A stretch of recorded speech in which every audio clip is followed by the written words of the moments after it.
undergrad, I would tell myself that the maths and stats that I was learning in undergrad was really useful and was going to be really useful for what I wanted to do as a future career.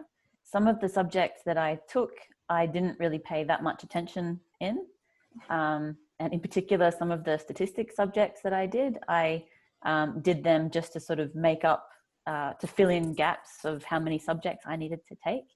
And I paid attention, but only sort of at the minimum level that I needed to get the grade that I wanted.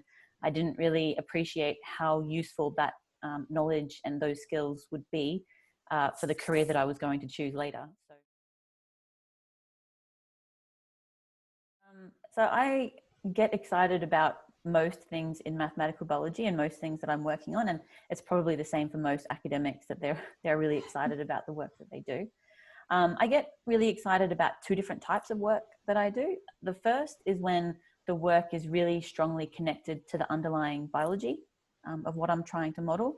I like it when the models that I'm developing are realistic of the biology enough to be able to make some changes to the way, say, experiments are done, or make some changes to the way something might work. So as an example of that, some of the models that I developed looking at where there's resistance to the drugs that are used to treat malaria have been helpful for people to know where they can use certain drugs and where they can't. Then on the other hand, I like it when some of the mathematical models that I develop can be analyzed using mathematical techniques. So I like both. I like it when the models can be very useful, but I also like when the models are sort of give rise to interesting mathematical things that can be done. So I can remember feeling discouraged a couple of times. I think one of the ones that stands out in my mind was when I was in second year, and I was taking a computational math subject, and it was the first time that I'd had to do any coding or any serious coding, and I hadn't done any coding up until that point, and I really struggled when I started to have to do assignments and assessment in a coding language. So I remember going to speak to my lecturer of that unit, and he actually said that I should drop out of that unit. He said, if you've not done no coding, then you will really struggle in this unit and you should drop out. And it's the first time anyone had ever said that to me. And I was like, oh, wow, okay. And I went away, thought about it, and was like, oh, no, I really want to like push forward with this and see if I can get through it.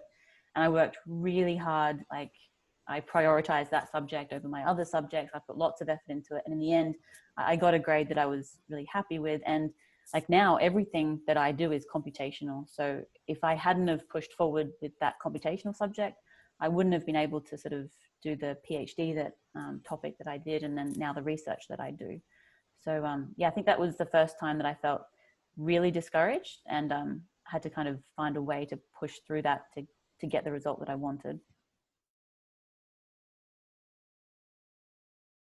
The thing that I really love about my job is that I get to work on like interesting problems. I'm interested in the underlying biology of what I make mathematical models for.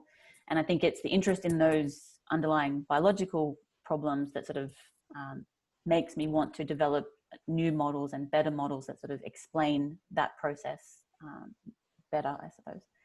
And also, in my field of mathematical biology, I get to work with like a variety of different people. So often mathematicians work with other mathematicians, but in mathematical biology, it's not really possible to have a career that way. So you have to work with biologists and clinicians, statisticians, other mathematicians, lots of different people from lots of different fields. And it really challenges the way that you talk about maths to different audiences.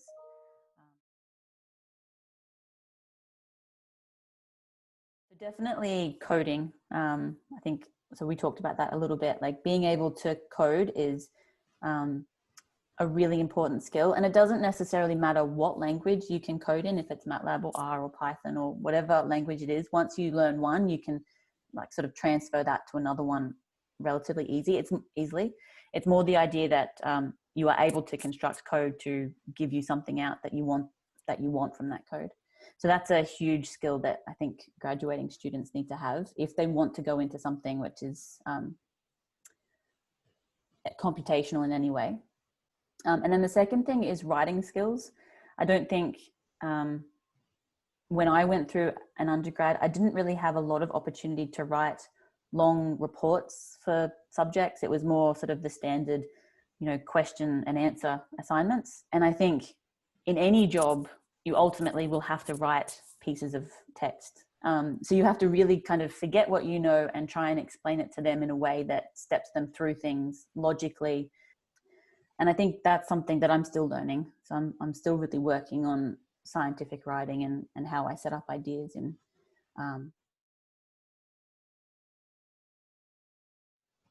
like if you're passionate about understanding things that aren't yet well understood, and that could be anything from, you know, proving unproven results or applying mathematics to like problems in biology.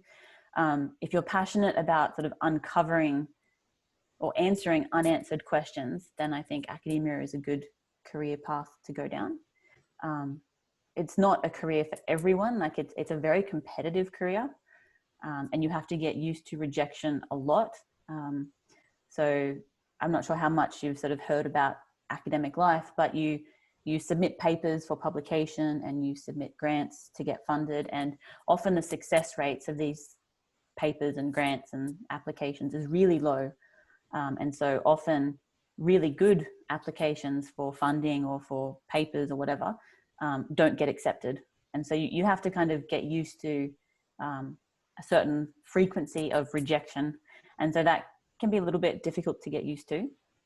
But I think if you're happy to sort of understand that that's just sort of part of the career choice, then yeah, if you're able to sort of look above that, then I think it's actually a really enjoyable career path where you can work on things that just interest you. So like if a particular problem interests you, you can spend all day, if you don't have to do much teaching, you can spend all day just looking at that problem and seeing if you can make any progress. In another sense, I also really like about academia that you get paid to learn, right? Like if there might be something that you need to understand in order to make progress on a problem. And so you might spend a day or a week or however long trying to understand that thing that you don't yet understand. And then at the end of it, you understand it. And so basically you got paid to learn. And I think that's quite a unique career choice that allows you to just do that.